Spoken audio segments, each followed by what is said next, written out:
Bueno, señores, y ya lo decíamos antes de irnos a la pausa, hoy vamos a hablar sobre el tema energético, esos problemas grandes que tenemos en la casa. Grandísimo. Bueno, a mí me llegó la factura, para mí es un problema enorme.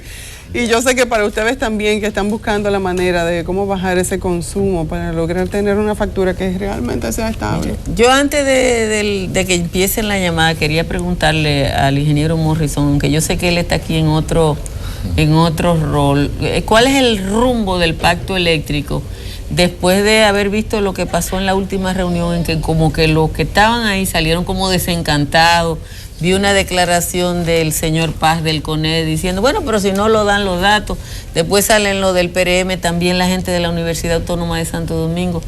¿Por dónde se encamina eso? Sí, bueno, buenos días, Altagracia, Elisa. Bueno, realmente el tema del pacto eléctrico ha caído en una situación hasta cierto punto preocupante, que aunque hay algunos sectores y el mismo CES que plantea que deben seguir las discusiones y alguna parte del sector gobierno, no es menos cierto de que hemos caído en una situación de poca confianza. O sea, los sectores tanto sociales, sindicales, el PRM ahora se ha sumado y también el mismo sector empresarial han estado planteando el tema de la falta de información. Yo creo que dada esa situación, Monseñor y el Consejo Económico y Social tendrán que evaluar junto con los demás actores cuál es la pertinencia de seguir desarrollando ese pacto y sobre todo cuando ha caído ya en un periodo electoral que también se matiza mucho con temas de políticos.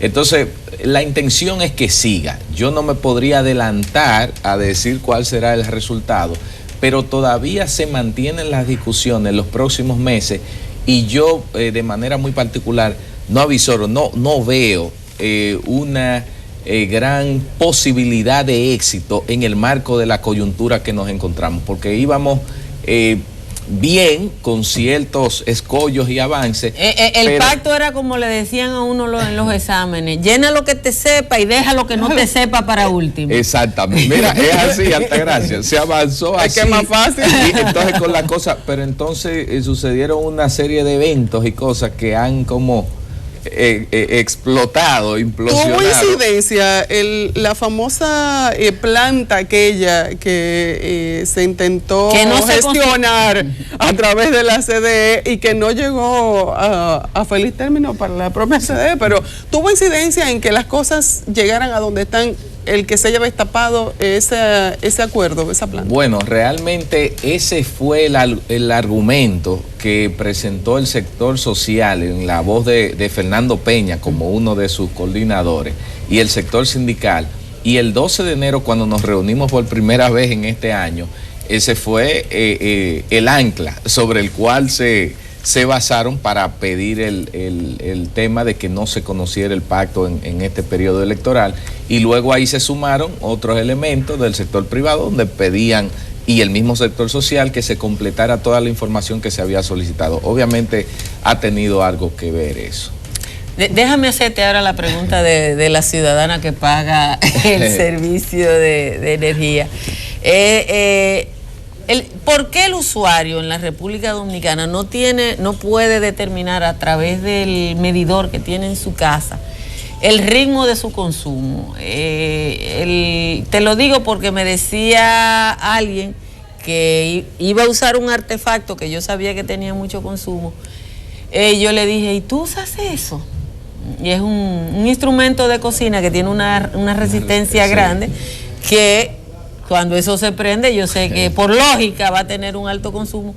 Y me dicen, no, yo no creo que sea importante. Y yo le dije, vamos al medidor y vamos a establecer una diferencia entre el tuyo y el de tu vecino, para que se vea. Antes, un ciudadano con unos medidores atrasadísimos se daba cuenta de cómo iba el consumo, pero ahora no hay manera de establecerlo. ¿Qué es lo que está pasando? ¿Por qué uno no puede establecer con los parámetros que tienen los medidores cuánto consume? Sí, bueno, mira, yo soy de opinión que es todo lo contrario. Antes, con esos medidores que eran los 5 relojitos, era más difícil. Ahora los medidores son digitales. Entonces, esa amiga suya que tiene esa estufa o ese artefacto, era un horno eléctrico. horno eléctrico, mire, eso le consume bastante energía.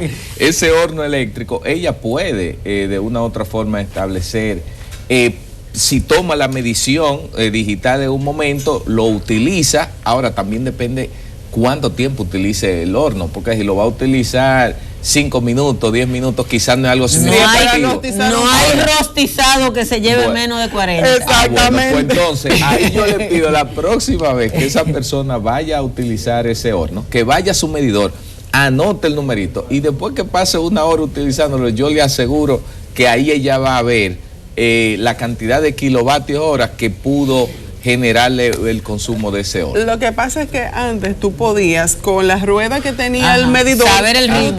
Exactamente. Okay. En la medida en la que aceleraba, tú decías, definitivamente mi factura. A mí se me pegaron una vez unos vecinos. Y se notaba la velocidad. Y cuando fue el técnico de la CD a mi casa, me dice, pero mire cómo va eso. Y era que medio barrio estaba pegado de mí. Ya. Y son cosas que pasan. Tenemos los números de teléfono, están ahí en pantalla, 809-683-8785 y 86, y el 809-683-8795 y 96. Si desea hacer cualquier pregunta a Milton Morrison, quien es nuestro experto energético.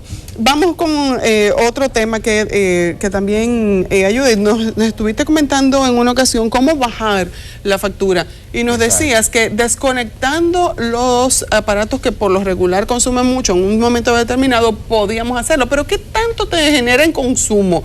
Eso, por ejemplo, mantener encendida la televisión, mantenerla conectada a la televisión, y cómo pudiéramos hacer para que sea muchísimo más cómodo. Sí, mira, ahí, Elisa, hay que entender dos cosas. Uno puede reducir consumo y su factura eléctrica por dos formas. La primera es haciendo una inversión en equipos más eficientes, bombillas más eficientes, instalando detectores de movimiento, etcétera, etcétera. Eso ahora, tú lo puedes hacer. El que no tiene recursos.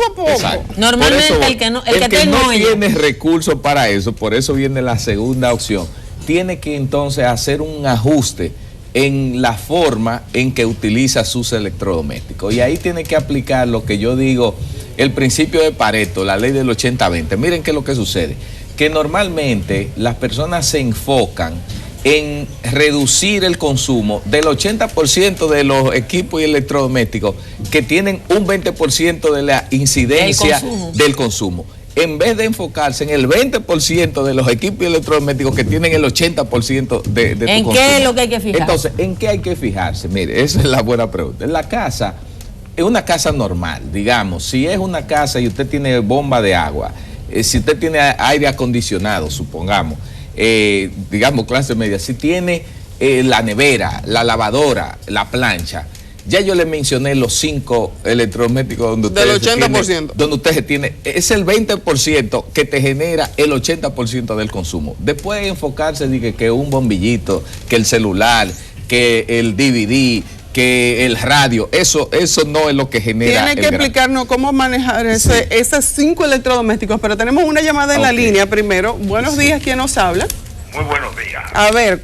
Le habla Pedro Valentín Lucas, de aquí de Lucerna. Me gustaría que ustedes copiaran ese poquito que le voy a decir, para no tomarle mucho tiempo.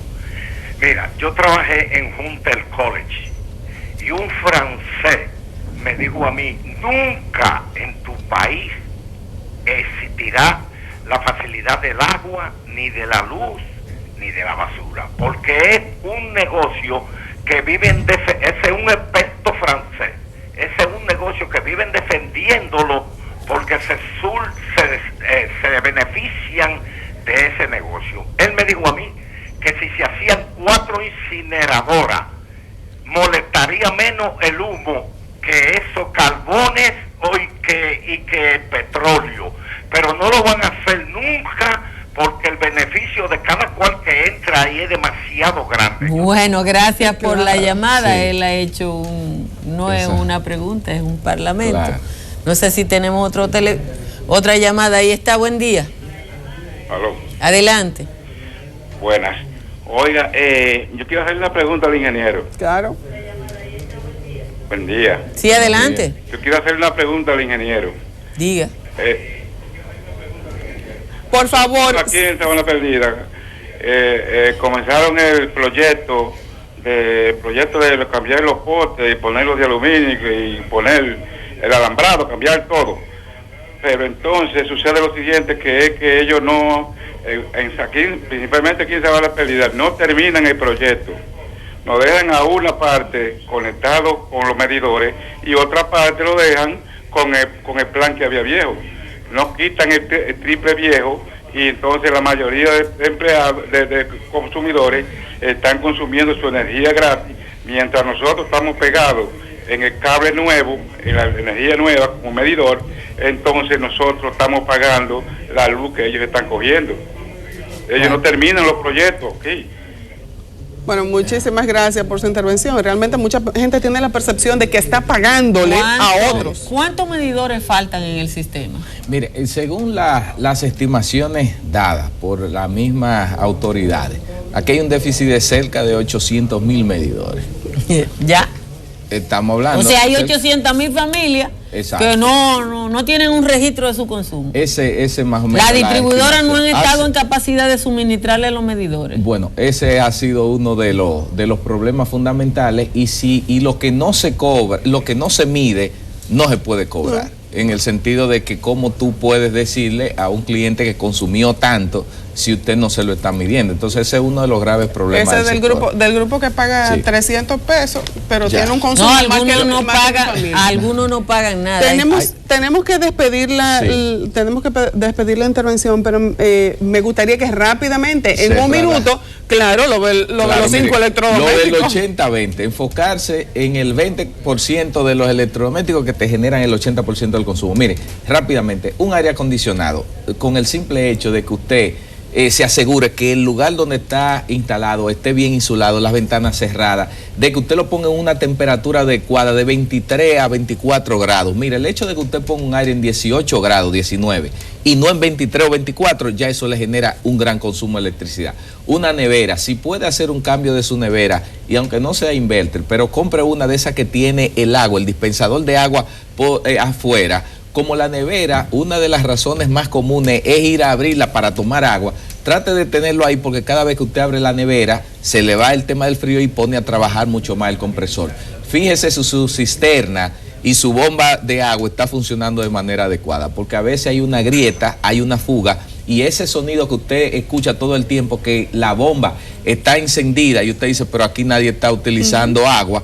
Eso es consumo de electricidad. Póngalo aparte y préndala solamente un día a la semana. La plancha, a veces queremos estar planchando una piececita cada día. Haga un planchado o 2 planchados en la semana. Porque el hecho de usted encenderla en un momento y aprovechar el calor residual que queda, eso es ahorro de electricidad. Pero cada vez que usted prende esa resistencia y entonces la deja descuidada y se pone a hacer otra cosa, es uno de los grandes consumidores. Aquellos que tienen calentadores de agua, esos calentadores de línea que venden, que lo ponen a la salida de la ducha, eso es un crimen energético desde el punto de vista de que consume demasiado. Entonces, yo creía que el calentador que no tenía una cosa economizaba más. No, ese calentador, el que le llaman de línea, el que es eléctrico, es el que más consume, porque es imagínense lo que usted decía ahorita, una resistencia al rojo vivo encendida, donde el agua lo que pasa y se calienta en función de eso. Entonces,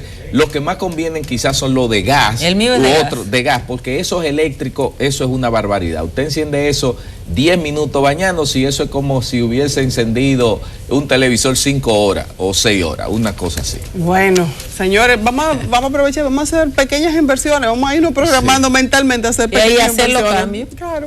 Muchísimas gracias por haber estado aquí y hasta pronto. Bueno. Tú tienes un compromiso aquí. Así es, un placer.